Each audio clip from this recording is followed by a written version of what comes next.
Hello everyone, welcome to channel learn with easy. आज का topic है काउंटिंग रेशियोज का, जिसमें हम सॉल्व करेंगे question number 46 chapter 3 TS Grewal की बुक से class 12 accounts. Online sessions, online classes के लिए आप मुझे स्क्रीन पर दिए गए इस नंबर पर व्हाट्सएप कर सकते हो अपना नाम और क्लास। अगर आप टीएस ग्रेवाल के साथ साथ टीके गोयल बुक को भी फॉलो कर रहे हो तो इसी चैनल की प्लेलिस्ट को क्लिक करो, आपको न्यू एडिशन के सॉल्यूशंस अपलोडेड मिलेंगे। साथ में ही कम्युनिटी सेक्शन में एमसीक्यूज मिलेंगे क्विज की फॉर्मेट में और एमसीक्यूज के सॉल्यूशन शॉर्ट्स में। तो बहुत कुछ है चैनल पर, विजिट द चैनल। अच्छा लगे तो शेयर और सब्सक्राइब जरूर करना। क्वेश्चन ने दिया है कि किंग लिमिटेड एक कंपनी है। किंग लिमिटेड एक कंपनी है जिसकी करंट रेशियो 2.5:1। वर्किंग कैपिटल 1,20,000 है, टोटल एसेट्स 3,80,000, टोटल डेट्स 2,80,000। तो आपको क्या निकालना है? इसका डेट इक्विटी रेशियो निकालनी है। कैसे निकालोगे? डेट इक्विटी रेशियो निकालने के लिए आपको चाहिए लॉन्ग टर्म डेट्स और शेयर होल्डर्स फंड। तो शेयर होल्डर्स फंड हम पहले निकालते हैं। शेयर होल्डर्स फंड का मतलब share capital plus reserves and surplus. Total asset आपको दी है 3,80,000। अगर टोटल एसेट 3,80,000 है तो हमारी टोटल लाइबिलिटीज भी 3,80,000 होगी, तभी तो हमारी बैलेंस शीट मैच करेगी, अदरवाइज तो मैच ही नहीं करेगी। तो आपकी कंपनी की बैलेंस शीट में क्या क्या चीज आती है?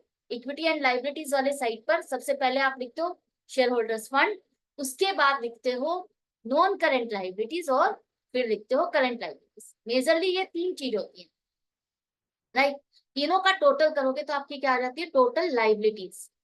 तो टोटल लाइबिलिटीज में से अगर आप टोटल डेट्स को माइनस कर दोगे, टोटल डेट्स का मतलब नॉन करंट लाइबिलिटीज और current liabilities, non current liabilities और करंट लाइबिलिटीज दोनों का टोटल आपका क्या कहलाता है? Total debts. वो एक्चुअल में कंपनी की लाइबिलिटीज है, लॉन्ग टर्म और शॉर्ट टर्म। और जो शेयर होल्डर्स फंड है वो आपकी इक्विटी है, जो पैसा शेयर कैपिटल है, जो शेयर से रिलेटेड आपका पैसा है वो शेयर होल्डर्स फंड है। तो अगर हम टोटल लाइबिलिटीज में से टोटल डेट को माइनस कर दें तो आपके पास क्या बच जाएगा? Share holders fund. 3,80,000 में से 2,80,000 माइनस करने के बाद 1,00,000 आपके पास शेयर होल्डर्स फंड आ गया। दूसरा आपको चाहिए लॉन्ग टर्म डेट्स। तो लॉन्ग टर्म डेट्स के लिए आपको क्या करना होगा? यहाँ पर देखो, आपको करंट रेशियो दी है 2.5:1। इसका क्या मतलब है? करंट रेशियो आपकी होती है current assets upon current liabilities. अगर करंट लाइबिलिटीज एक्स है तो इसका मतलब आपकी करंट एसेट्स कितनी होगी? 2.5x। हम मान लेते हैं कि हमारी करंट लाइबिलिटीज एक्स है तो करंट एसेट कितनी होगी? 2.5 टाइम्स। यही मतलब है ना इस रेशियो का।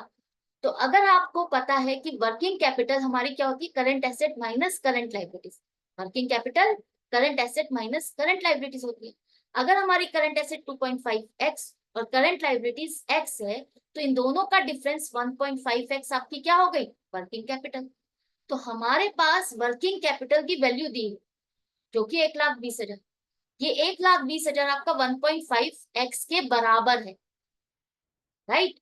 जो आपकी करंट एसेट और करंट लाइबिलिटी का डिफरेंस है उसका डिफरेंस 1.5x आपका कितनी वैल्यू के बराबर है? 1,20,000।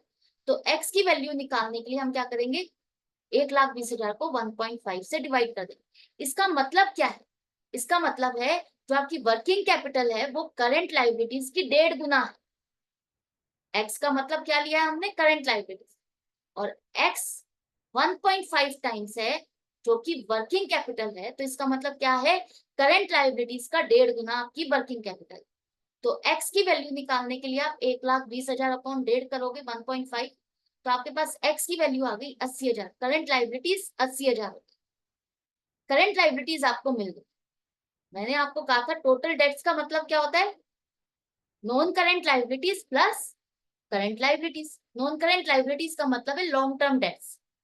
तो अगर आप टोटल डेट्स में से करंट लाइबिलिटीज को माइनस कर दोगे तो आपको क्या मिल जाएगी? नॉन करंट लाइबिलिटीज या लॉन्ग टर्म डेट्स, दोनों में से कुछ भी कहो एक ही बात है। तो इन दोनों में से इसको माइनस करने के बाद आपके पास लॉन्ग टर्म डेट्स आ गई 2,00,000।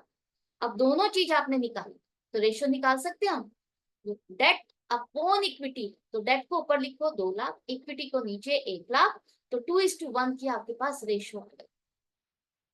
आई होप ये क्वेश्चन आपको अच्छे से समझ में आ गया, कैसे आपको अपने अपनी मिसिंग वैल्यू निकालनी है। आपको जो इन्फॉर्मेशन चाहिए, जो डाटा चाहिए, वो इस इन्फॉर्मेशन से कैसे निकालोगे, कैसे उस रास्ते तक पहुंचोगे। जितनी प्रैक्टिस करोगे आपको समझ में आने लगेगा कि किस तरह से मैं उसको निकाल सकता हूँ। जैसे कि हमने पहले टोटल एसेट दिया है तो पहले टोटल लाइबिलिटीज तक पहुंचे, टोटल लाइबिलिटीज में से टोटल डेट्स को माइनस किया तो हमारे पास आ गया शेयर होल्डर फंड। इसी तरह से करंट रेशो दी है, करंट रेशो का मतलब करंट एसेट्स और करंट लाइबिलिटीज का प्रोपोर्शन और उन दोनों का डिफरेंस वर्किंग कैपिटल। तो वर्किंग कैपिटल की वैल्यू निकाली और उससे हम पहुंच गए करंट लाइबिलिटीज तक। टोटल डेट्स में से आपने टोटल डेट्स में से आपने करंट लाइबिलिटीज को माइनस किया तो क्या आ गया, लॉन्ग टर्म डेट्स, और रेशियो हमारे पास इजीली हम निकाल पाए। तो जितनी प्रैक्टिस करोगे आपके लिए अच्छा है, तो प्रैक्टिस करते रहो, मेरे साथ कनेक्टेड रहो।